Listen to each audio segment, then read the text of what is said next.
요 얘기도 두 분이 이제 변호사시니까 여쭤봐야 될 것 같아요. 어제 검찰이 공수처로 대통령 내란죄 수사 사건을 이첩을 했습니다.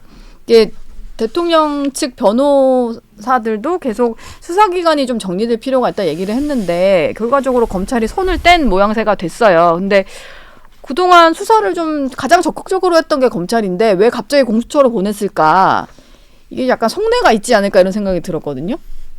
근데 뭐 큰 틀에서 뭐 공수처의 역할이라든지 형사소송법 체계론 뭐 이런 얘기는 일단 오늘은 안 하겠고요. 예. 근데 이렇게 지금 모든 수사기관이 다 하겠다고 난립하는 상황에서는 어쨌든 한 군데로 정리가 되는 것은 반드시 필요한 것 같고요. 네. 그다음에 두 번째 국방부 장관이라든지 또 군인들에 대해서 관련 사건 수사의 필요성을 가지고 법원이 영장을 발부해 주긴 했지만 네. 어쨌든 현재의 법상으로는 검찰이 내란죄 수사권에 대한 논란이 없었던 것은 아니니 예. 공수처로 통일하는 것이 이론적으로 문제도 없어 보이기는 합니다.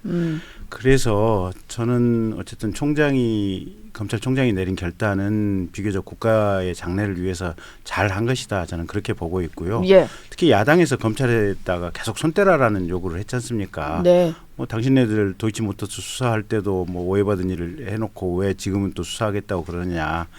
근데 어쨌든 검찰 입장에서는 조금 궁색한 건 사실이에요. 그래서 그 모든 상황을 다 종합했을 때 이게 이첩을 한 것은 큰 틀에서 봐서는 현재 그냥 국가를 위해서 가장 잘된 결정이다. 저는 그렇게 보고 있습니다. 가장 잘된 결정이다. 네.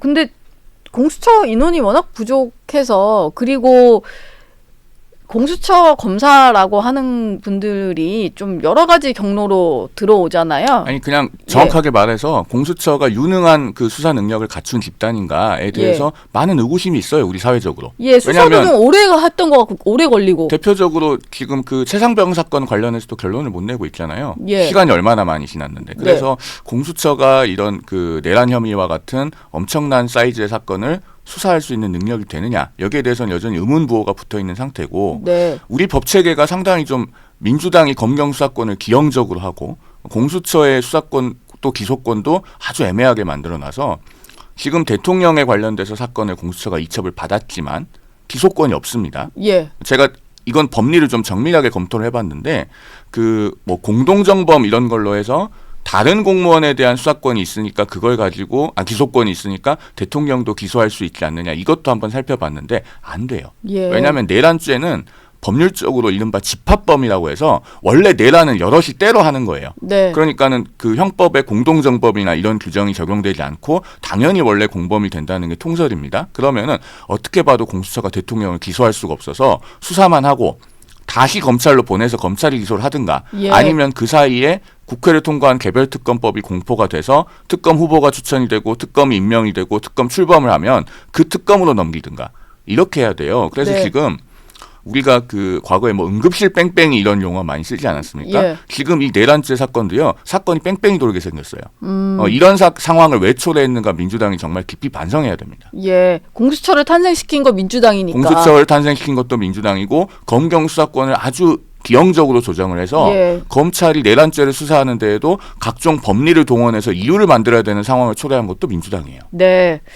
이게 수사가 조금 뭐 늦어질 수도 있지 않겠나 뭐 이런 생각도 좀 드는 것 같아요. 근데요. 예.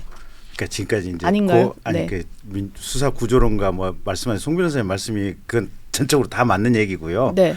근데 이 사건은 수사가 어려운 사건이 아니에요. 예. 되게 간단한 사건이에요. 혹시 공안 수사를 해보셨어요? 해봤죠. 예. 근데 공안 수사가 뭐고 딱 쟁점은 저거예요. 그러니까 네. 많은 인력을 동원해서 사회의 소요 사태를 그냥 이제 길거리에 무질서 필요한 소요 사태를 해야만 내란죄가 되는지, 네. 아니면 국회가 정상적으로 작동할 수 없도록 헌법 질서를 중단시킬 어떤 인터럽션이 있었으면 그것만 가지고도 내란죄가 되는지, 예. 쟁점은 거의 뭐 그거 하나로 몰아진다.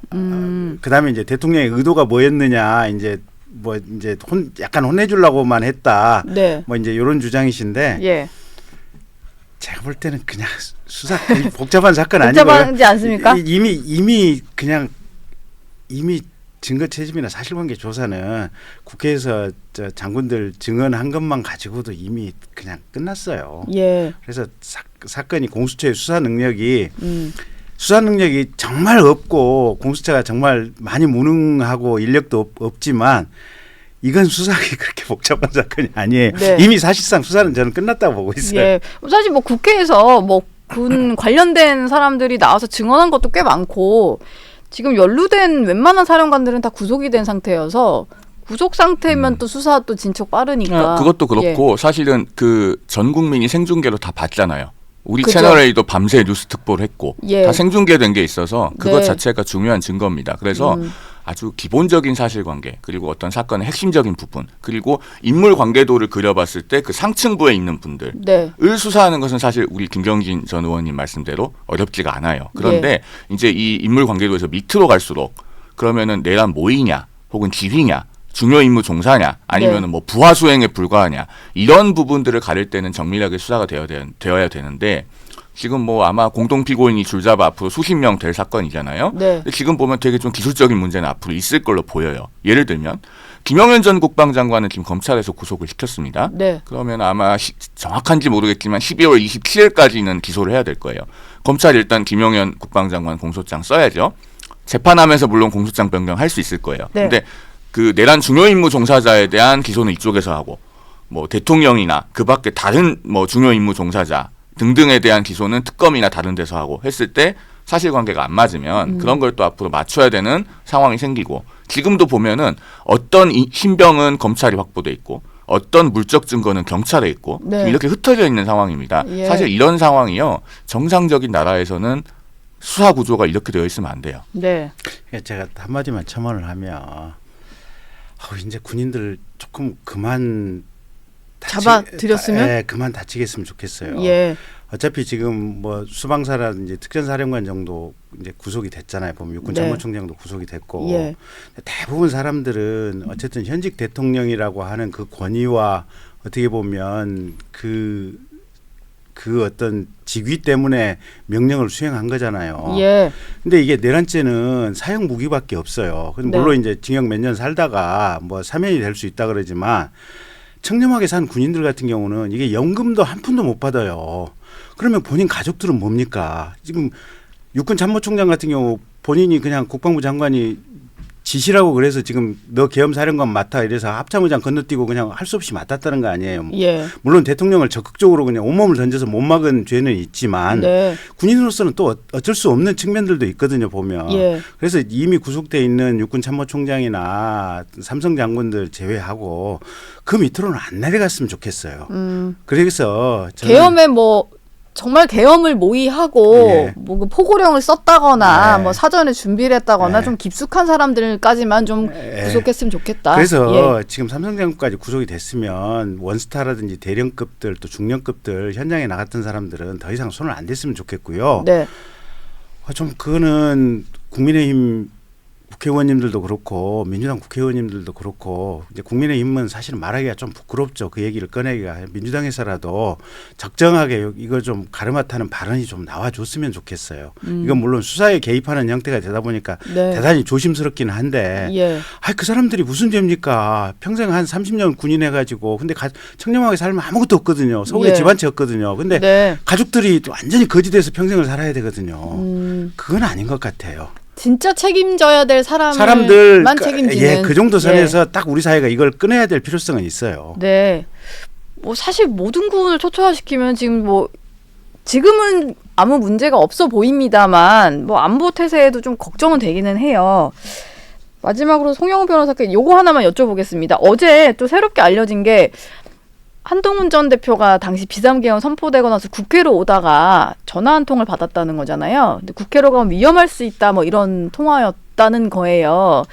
지금 여전히 좀 가시지 않는 의혹이 한동훈 대표는 체포조에 포함이 됐던 것 같고 위험할 수 있다는 전화까지 좀 받았다고 하니까 뭐 실제로 좀 상황이 그 당시 어땠던 건지가 좀 궁금하더라고요. 일단 체포 대상에 포함이 되어 있었다라고 하는 것은 복수의 경로로 지금 일치된 진술들이 나오고 있지 않습니까? 뭐 홍장원 국정원 1차장의 말도 있었고 여인영 전 방첩사령관에 대한 구속영장 청구서에도 그런 부분이 적혀 있고 그다음에 조지호 경찰청장도 비슷한 얘기를 하고 있고 그러면은 그 군 경, 국정원 각각의 경로에서 일치된 얘기가 나오고 있으니까 뭔가 그런 체포를 시도했을 가능성은 높아 보여요. 정확한 것은 나중에 입증이 되어봐야겠지만 그런데 어제 이제 단독 보도를 한 내용 그러니까 뭐 한동훈 전 대표에게 어떤 인사가 당신은 반드시 뭐 이렇게 잡히면 안 된다. 뭐 신변을 잘 뭐 숨겨라. 뭐 이런 취지의 얘기를 했다는 거는 제가 따로 어제 보도 이후에 확인해 본 바는 없습니다. 그런데 당시의 상황을 보면 제가 이제 밤 11시 약간 안 돼서 당사에 도착을 했거든요. 그날 속보를 보고 당사로 오라는 연락을 받고 불이 나게 택시 타고 가서 저희 당사에 거의 한 세 손가락 안에 들게 일찍 도착한 정무직 당직자 중에 한 명이었어요. 그리고 한동훈 대표가 당사에 와서 당사의 어느 층에서 이제 저희가 같이 모여서 잠깐 얘기를 하는데 그때 한 국회의원은 한 5명 정도 도착해 계셨나? 그래서 한 5명에서 7명 정도 소수의 인원이 얘기를 했던 적이 있어요. 그때 한동훈 대표가 한 2, 3분 정도 빠르게 본인의 말로 상황을 본인이 그 판단하고 있는 상황을 정리를 해줬습니다. 굉장히 정확한 얘기였어요. 지금 와서 보면. 제 일성이 뭐였냐면은 한동훈 전 대표가 지금 빨리 국회로 가야 된다. 지체할 시간이 없다. 이게 일성이었습니다. 그다음에 이재명 대표는 담을 넘으려고 할 거다. 이 얘기도 있었는데 정확하게 맞았죠. 그리고 또 한동훈 전 대표 본인이 했던 얘기 중에 그리고 나도 체포하려고 할 거다. 그런데 그러면 그것도 감수라고 얘기를 했었습니다. 그러니까 당시의 상황 판단으로 이제 어쨌든 계엄을 해제하러 들어가는 상황이니까 들어가면은 본인도 신변이 뭔가 체포 등등으로 불안정해질 수 있다. 라고 하는 부분은 판단하고 있었던 것 같아요. 다만 그것에 대해서 어떤 사전 정보가 있었던 것인지 아니면은 그것이 본인의 상황 판단인지 여기까지는 제가 어제 채널A 보도 이후에 구체적으로 확인해 본 내용은 아직 없습니다. 어쨌든 당시에 좀 빠르게 얘기한 부분 중에는 내가 체포될 수 있다. 뭐 그런 것도 감수하겠다. 뭐 이런 말이 있었다는 거군요. 네, 그런 가능성을 판단하고 그런데 나는 그런 것도 감수하겠다라고 하는 것은 분명하게 얘기를 했었습니다.